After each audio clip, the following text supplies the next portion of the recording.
오늘 본문은 어제 보았던 드보라와 바락의 승전의 노래 후반부에 해당하죠. 먼저 19절부터 22절을 보시면 하나님의 도우심으로 이 기송강 전투에서 승리하였다라고 하는 사실을 노래하고 있습니다. 20절에 보면은 별들이 하늘에서 시스라와 싸웠고 그 다니는 길에서 그와 싸웠다. 또 기손 강물이 그들을 휩쓸어 갔고 그 옛강 기손의 물결이 그들을 휩쓸어 갔다. 나의 영혼아 너는 힘차게 진군하여라. 지금 시스라의 군대를 상대하는 것이 별들이었다라고 그렇게 표현하고 또 기손 강물이었다 그렇게 표현합니다. 그 무슨 말입니까? 이 시스라의 군대는 별들을 상대하고 범람에서 군마처럼 쏟아지는 기손 강물과 싸워야 했다. 이 표현은 하나님께서 지금 싸우시고 있는, 하나님께서 친히 승전하셔서 출정하셔서 승전하시는 모습을 이렇게 표현하고 있는 것이죠. 달리 말하면 이 전쟁의 승리가 이스라엘의 군대의 그 힘, 그들의 전술, 그들의 능력에 있는 것이 아니라 언약에 신실하신 하나님께서 친히 적들과 싸우셨기 때문이다. 그것을 이 별들과 강물이라고 하는 하나님의 창조물들을 통해서 하나님께서 친히 역사하신 결과다. 이렇게 강조하며 노래하고 있는 것입니다.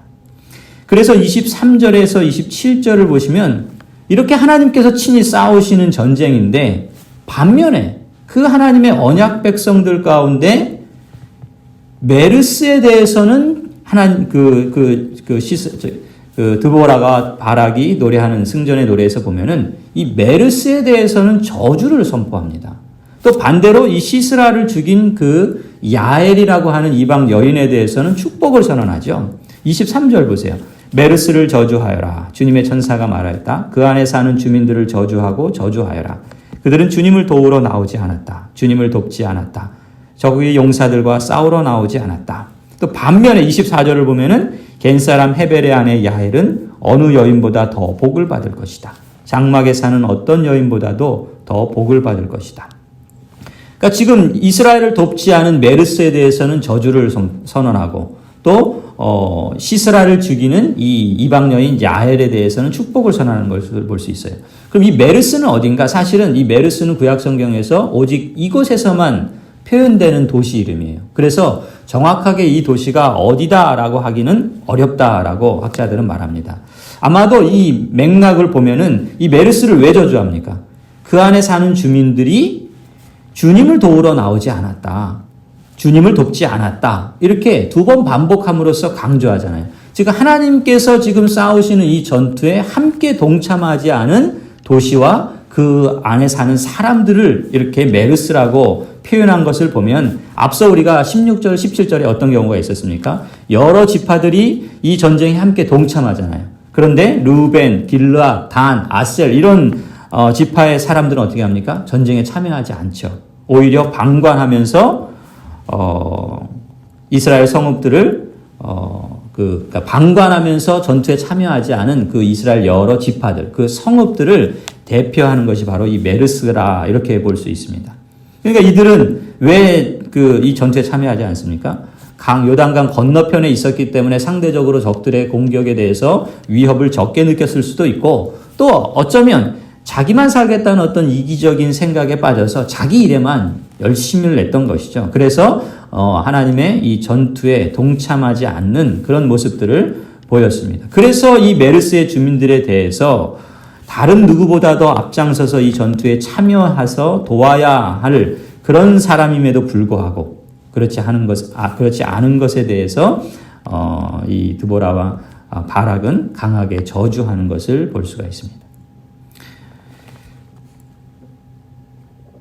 이처럼 그러니까 하나님의 언약 백성임에도 불구하고 이 언약에 순종하지 않고 또 하나님의 그 전쟁의 그 역사에 동참하지 않는 것, 그랬을 때 저주의 대상이 될 수 있다라는 것을 이 본문은 우리에게 상기시켜 줄 뿐만 아니라 반대로요. 야헬은 누굽니까? 야헬은 겐 사람이라고 그래요. 그 이방인이라는 뜻이에요. 이방인 여인이었음에도 불구하고 지금 어떻게 합니까? 그 어제 본문에서 본 것처럼 또 오늘 본문에도 나오죠. 지금 야헬이 어떻게 했는가? 26절, 27절에 보면은 이 여인이 한 손에는 망치를, 한 손에는 말뚝을 잡고 그 시스라의 관자놀이에 그 말뚝을 쳐 넣어서 그를 고꾸라뜨리고 쓰러뜨리는 이러한 일을 하지 않습니까? 그래서 이 야엘은 이방인, 특히 여인이었음에도 불구하고 그 여인이 이런 계획을 하고 또 이런 행동을 하고 이런 선택을 했다라고 했을 때에는 이 여인의 심중에 새로운 신인 여호와에 대한, 즉 이스라엘이 섬기고 따르는 그들의 신에 대한 어떤 경외감, 또 그 신을 선택하는 것이 자신이 살 길이다라는 것을 판단하고 이렇게 순종하지 않았겠는가. 말하자면 언약 백성도 하나님의 뜻을 찾고 그 하나님을 경외하며 순종할 때 하나님이 복에 복을 더해 주시잖아요. 그런데 그건 언약 백성만이 아니라 이 야엘과 같은 이방 여인이라 할지라도 그 24절에 그러죠. 겐사람 헤벨의 아내 야엘은 어느 여인보다 더 복을 받을 것이다. 장막에 사는 어떤 여인보다도 더 복을 받을 것이다. 주님을 경외하고 순종하는 자에게 하나님의 복의 대상이 된다라는 점을 우리에게 일깨워 줍니다. 그런 점에서 우리 매일 성경 그 게시판에도 이런 내용으로 나오는데 그리스도인이라는 이름을 가졌다는 것이 우리에게 얼마나 큰 축복이고 특권입니까?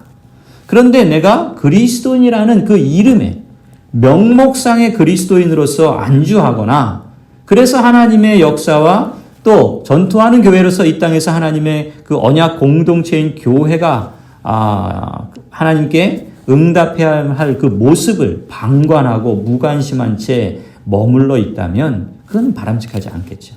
그것은 마치 메르스와 같은 모습이지 않겠는가.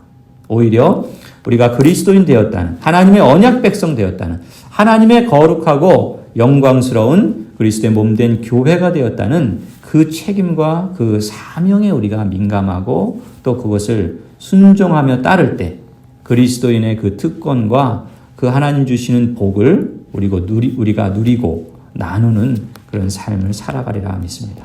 우리에게 이러한 소원이 있고 또 이러한 함께 동참하고 또 함께 더불어 이루어가는 그런 복된 모습들을 더욱더 잘 갖고 갈 수 있기를 소원합니다. 그리고 이제 마지막 28절부터 30절을 보시면 이제 지금 시스라가 이제 적군이잖아요. 이 적군의 장군인데 이 시스라가 이스라엘을 치기 위해서 전쟁에 나갔을 때 거기 보면은 이제 좀 흥미로운 내용이 이 드보라의 노래 가운데 나와요. 지금 이스라엘 언약 백성의 승리의 기쁨을 지금 노래하고 있는 거잖아요. 그런데 상대적으로 그 시스라의 어머니에 대한 그 이야기를 담고 있어요. 어떤 내용입니까? 28절 보시면 시스라의 어머니가 창문으로 내다보며 창살 틈으로 내다보며 울부짖었다. 그의 병거가 왜 이렇게 더디오는가? 그는 누구겠어요? 그 아들인 시스라죠.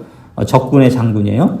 그의 병거가 왜 이처럼 늦게 오는가? 30절. 그들이 어찌 약탈물을 얻지 못하였으라. 그것을 나누지 못하였으라.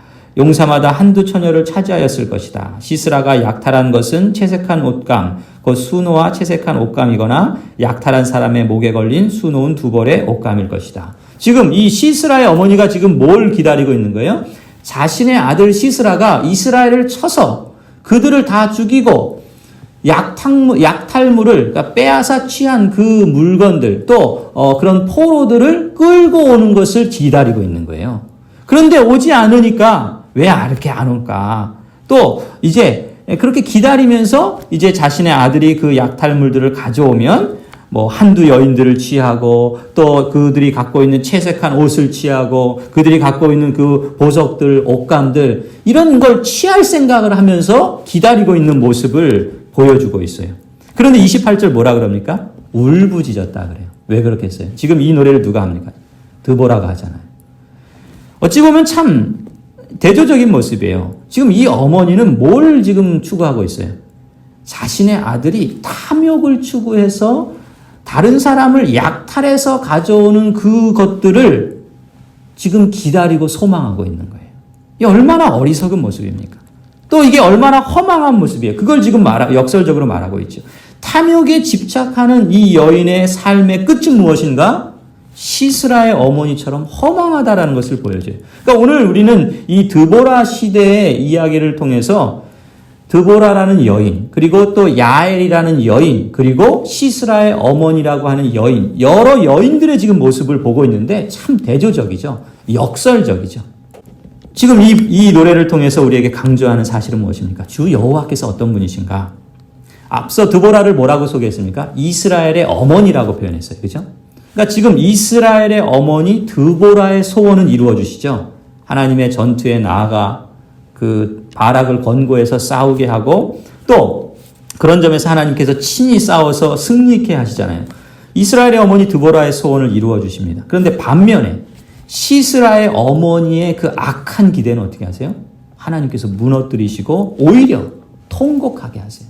허망에 빠지게 하시는 것을 우리가 주목할 필요가 있습니다. 하나님께서 이러한 공의로우신 하나님이신 것을 또 하나님께서는 이 야엘과 같은 이방인에게도 긍휼을 베푸시는 하나님이신 것을 이 본문에서도 잘 보여주고 있다고 할 수 있어요. 이처럼 하나님께서는 드보라의 소원을 이루어 주시지만 이 시스라의 어머니의 악한 기대는 무너뜨리십니다. 그리고 이제 31절이 결론인데 31절에 뭐라고 결론을 짓습니까? 주님의 원수들은 이처럼 모두 망하고 주님을 사랑하는 사람들은 힘차게 떠오르는 해처럼 되게 해주십시오. 해처럼 되게 해주십시오. 참 제가 오늘 그래서 그 설교의 제목을 주님을 사랑하는 자를 해처럼 되게 해주십시오. 이렇게 정했어요. 거기 보시면은 이 여호와께서 주님의 대적에 대해서는 망하게 하신다. 이게 드보라의 노래의 내용이었어요. 그리고 주님을 사랑하는 사람에게는 해가 빛나는 것처럼 힘있게 하신다. 우리는 이것을 믿지 않습니까? 이 드보라의 노래는요, 주님을 사랑하는 자는 해가 빛나는 것처럼 힘있게 하시기를 기원하는 승리의 노래로 마무리되고 있습니다. 그리고 31절 맨 후반절에 뭐라 그럽니까? 그 뒤로 그 땅에는 40년 동안 전쟁이 없이 평온하였다. 이렇게 기록합니다. 말하자면 시스라와의 전투에서 승리한 이스라엘 언약 백성들이 그 후에 여사사 드보라가 생존하는 40여 년 동안의 역사 속에는 평안을 누리게 되었다라고 밝혀주고 있어요. 그럼으로써 사사 드보라의 사역에 대해서도 평가할 뿐만 아니라 그 하나님의 그 백성의 진정한 평화, 그 샬롬은 하나님의 그 전투에서 승리케 하시면서 그리고 그 지도자들이 그 싸움을 독려하고 그 장군이 함께 나아가고 이스라엘의 언약 백성들의 다수가 거기에 함께 동참하는 그 더불어 함께하는 사역들을 통해서 이루어지는 결과물이다라는 것을 여기서 보여주고 있어요. 사실 그 앞서 이스라엘 언약 백성들이 어떻게 했습니까? 하나님께 반역하고 하나님을 떠나고 우상을 숭배했을 때 오히려 하나님께서는 그 야빈을 통해서 이 이스라엘 백성들을 징계하셨잖아요. 그런데 그 징계를 이기고 다시금 샬롬과 평안을 되찾은 것은 무엇을 통해서입니까? 하나님의 그 출정을 통해서 그리고 이스라엘 백성들의 그 동참을 통해서 그 지도자들의 동료와 더불어 함께함을 통해서 이러한 평화가 찾아오게 되는 것을 보여주고 있다는 것이죠. 성도 여러분, 오늘 우리가 이 드보라의 그 역사를 통해서 되짚어 볼 것은 무엇이겠습니까?